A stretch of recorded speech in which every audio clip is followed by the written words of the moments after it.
ಆತ್ಮೀಯ ಯಾಜ್ 16 ನ್ಯೂಸ್ ಅರ್ಥಾತ್ ಹೇ ಸೀತಾರಾಮಗೆ ಸ್ವಾಗತ. ನಾನು ನಿಮ್ಮ MI ಅಥವಾ ಮಲ್ಲಪ್ಪ ಜೋತಾವಾರ್. ಆದ್ಮೇಲೆ ಈಗ ತಾವು ದಿನ ಸುದ್ದಿಗಳನ್ನು ಅದರ ಜೊತೆಗೆ ವಿಶೇಷತೆಗಳನ್ನ ನೋಡ್ತಾ ಹೋಗಿ ವಿಶೇಷ ಈ ಮೊದಲನೇ ಸುದ್ದಿಯನ್ನು ನೋಡಿ. ತುಂಬಿಲ್ಲ ಅಂತೇಳಿ ಎಲ್ಲರೂ ಪ್ರತಿಭಟನೆ ಇಳಿದಾಗ ಆ ಪ್ರತಿಭಟನೆ ಮನದು ಸರ್ಕಾರ ನಮ್ಮದು ಸಹಮತ ಇತ್ತು, ಅದರಲ್ಲಿ ನಮ್ಮ ಸಹಮತಗಳಿತ್ತು. ಅದರಿಂದ 27/2/2026 ವಿಶೇಷ ಕ್ಯಾಬಿನೆಟ್ನಲ್ಲಿ 7 ತೀರ್ಮಾನ ತಗೊಂಡಿದ್ದೀವಿ. ನಾವು ಈಗ ಒಳ ಮೀಸಲಾತಿ ಕೋರ್ಟ್ನಲ್ಲಿರೋದ್ರಿಂದ ಒಳ ಮೀಸಲಾತಿ ಅಂತೇಳಿ ಉದ್ಯೋಗಗಳನ್ನ ತುಂಬ್ತೇವೆ ಅಂತೇಳಿ 56,000 ಹುದ್ದೆಗಳನ್ನು ತುಂಬ್ತೇವೆ ಅಂತ ಮಾನ್ಯ ಮುಖ್ಯಮಂತ್ರಿಗಳೇ ಅನೌನ್ಸ್ ಮಾಡಿದ್ದಾರೆ. ಆದರೆ ಈಗ ಒತ್ತಡಕ್ಕೆ ಮನದು ನೀವು ಮತ್ತೆ ಒಳ ಮೀಸಲಾತಿ ಜಾರಿ ಮಾಡ್ತೀರಿ ಅಂದರೆ ಯಾವುದು ಒಳ ಮೀಸಲಾತಿ ಜಾರಿ ಮಾಡ್ತಕ್ಕಂಥದ್ದು? ನಿಮ್ಗೆ ಇರ್ತಕ್ಕಂಥದ್ದು ಒಳ ಮೀಸಲಾತಿ 4,600,000 ನೀವು ಆಯೋಗ ರಚನೆ ಮಾಡಿದ್ದು 17%ಗೆ, ಅದರಲ್ಲಿ 6 ಅಂತ ಮಾಡಿದಿರಿ. ಇವತ್ತು ಎಲ್ಲಿದೆ ಅದು 15% ಮಾಡಬೇಕಾಗ್ತದೆ. ಒಳ ಮೀಸಲಾತಿ ಜಾರಿ ಮಾಡಬೇಕು ಅಂದರೆ ನೀವು 15% ಎಸ್ಟಿಗಳಿಗೆ ಮುಂದಿದೆ. ಆ 15%ನ ನೀವು ಜಾರಿ ಮಾಡಬೇಕು ಅಂತಂದರೆ ಸಾರ್ವಜನಿಕವಾಗಿ ಚರ್ಚೆ ಆಗಬೇಕು. ಅದು ಮತ್ತೆ 2 ಸದನಕ್ಕೂ ಬರಬೇಕು, ಚರ್ಚೆ ಬರಬೇಕು. 2 ಸದನ ಯಾವ ಥರ ಭಾಗ ಮಾಡ್ತೀರಿ? ಅದರಲ್ಲಿ ಎಡಗೈ ಸಂಬಂಧಿತ ಜಾತಿಗಳಿಗೆ ಎಷ್ಟು, ಬಲಗೈ ಸಂಬಂಧಿತ ಜಾತಿಗಳಿಗೆ ಎಷ್ಟು, ಸ್ಪರ್ಶ ಜಾತಿಗಳಿಗೆ ಎಷ್ಟು ಕೊಡ್ತೀವಿ ಅಂತಕ್ಕಂಥ 7 ಸದನದಲ್ಲಿ ಚರ್ಚೆಯಾಗಿ ಸರ್ವಾನುಮತದಿಂದ ಅಂಗೀಕಾರ ಆಗಿ ರಾಜ್ಯಪಾಲ ಸಿದ್ಧಾಂತರ ಆಗಲೇಬೇಕಾಗುತ್ತೆ. ನೀವು ಆಗಿರ್ತಕ್ಕಂಥದ್ದು 2 ಸದನದಲ್ಲಿ ಅಂಗೀಕಾರ ಆಗಿರ್ತಕ್ಕಂಥದ್ದು 17%ಗೆ ಅಂಗೀಕಾರ ಆಗಿರ್ತಕ್ಕಂಥದ್ದು, 15% ಅಂಗೀಕಾರ ಆಗಿಲ್ಲ. ನೀವು 15% ಒಳ ಮೀಸಲಾತಿ ಜಾರಿ ಮಾಡ್ತೀವಿ ಅಂದರೆ ಅದು ಅವೈಜ್ಞಾನಿಕವಾಗ್ತದೆ. ಮತ್ತೆ ಸುಪ್ರೀಂ ಕೋರ್ಟ್ ಮತ್ತು ಹೈಕೋರ್ಟ್ ಆದೇಶಗಳಿಗೆ ವಿರುದ್ಧವಾಗಿರ್ತದೆ. ಯಾಕಂದರೆ 15% ಜಾರಿ ಮಾಡುವಾಗ ಯಾವ ಸುಪ್ರೀಂ ಕೋರ್ಟಲ್ಲಿ ಹೈಕೋರ್ಟಲ್ಲಿ ಸಂವಿಧಾನದಲ್ಲಿ ಅವಕಾಶಗಳೇ ಇಲ್ಲ. ಒಳ ಮೀಸಲಾತಿ ಜಾರಿ ಮಾಡಲಿಕ್ಕೆ ಅವಕಾಶ ಇಲ್ಲ.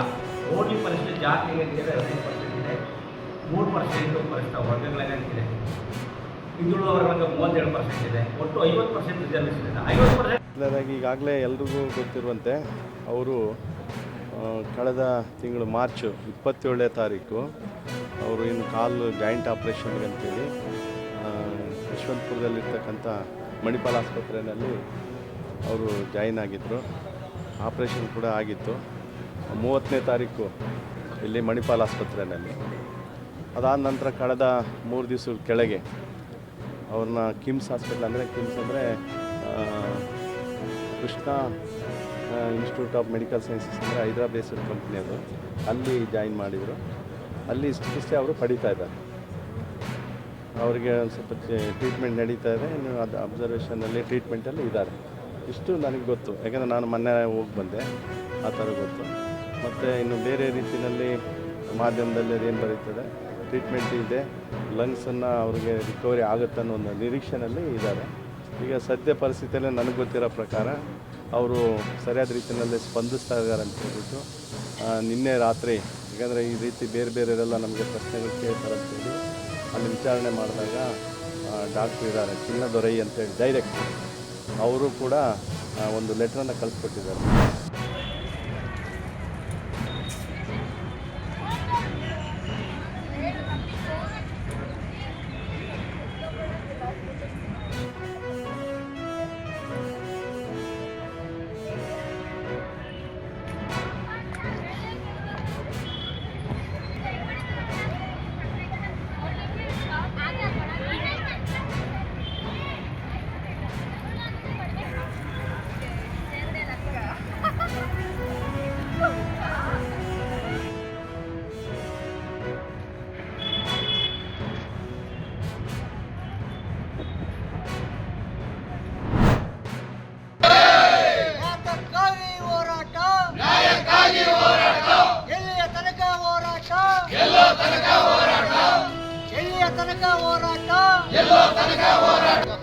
ಕರ್ನಾಟಕ ಚಿತ್ರದುರ್ಗ ಜಿಲ್ಲಾ ರೈತ ಸಂಘಕ್ಕೆ, ರೈತರ ಹೋರಾಟಕ್ಕೆ,